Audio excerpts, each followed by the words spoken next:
Why does one part of your life feel weirdly fated, like it keeps pulling you back toward the same direction no matter how many times you try to walk away from it, while everything else in your life feels like ordinary choice?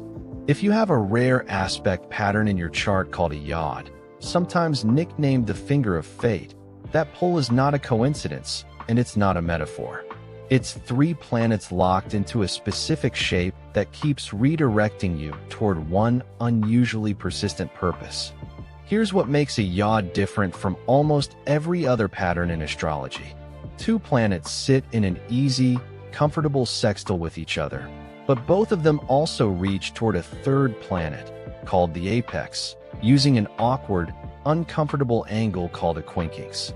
A quincunx doesn't resolve the way a trine's ease does, and it doesn't release the way a square's obvious tension does. It just keeps nagging, quietly forcing small, constant adjustments instead of offering one clean fix. So the apex planet becomes a pressure point life keeps circling back to, no matter how many times you think you've finally settled it for good. Most people never even learn this pattern exists in their own chart, which is exactly why the pull feels so unexplainable. There's no easy square to blame, no obvious tension to point to, just a quiet, ongoing insistence that something specific still needs your attention. Left unexamined, this tends to show up as a very specific kind of restlessness. People with a yod often quietly abandon the exact thing their apex planet keeps pointing them toward, mistaking the persistent discomfort for proof it's the wrong path, when it's actually the shape true purpose takes when it refuses to fit anywhere conventional. So they chase easier, more comfortable, more socially approved options instead, and then spend years quietly unable to explain why nothing else ever satisfies the way that one uncomfortable pull did. Comment yod below if you already know you have one in your chart, or comment your birth details, and I'll help you check whether this exact pattern shows up for you. The fix starts with treating your apex planet's house and sign as a direction, not a verdict. A yod doesn't hand you a finished plan or a guarantee. It hands you a persistent nudge toward an area most people never get pointed toward at all. Simply naming what your apex planet actually rules turns a vague, uncomfortable pull into an actual place you can deliberately aim your attention. Then stop expecting the process to feel smooth the way it does for other people's easier aspects. Because a quincunx never resolves cleanly, the healthiest way to work with a yod is small, ongoing course correction, trying a version of that purpose, adjusting when it's clearly off, trying again, instead of waiting for the discomfort to disappear before you're willing to start. With a yod, the discomfort is the actual mechanism doing the work, not a warning sign telling you to stop.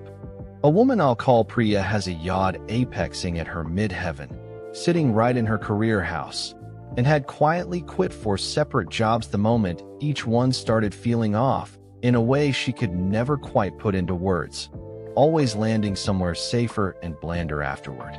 Every time, she told herself she just hadn't found the right fit yet, without noticing the pattern was identical each time.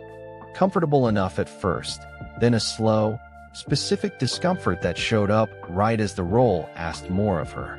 Once she recognized the yod for what it was, she stopped treating that unease as a stop sign and started treating it as a compass, testing small, unconventional career moves on purpose instead of retreating to whatever felt safest.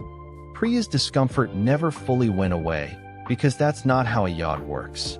What changed is she stopped mistaking that discomfort for proof she'd chosen wrong, and started reading it as a sign she was finally getting close to the actual thing her chart had been quietly pointing at the whole time.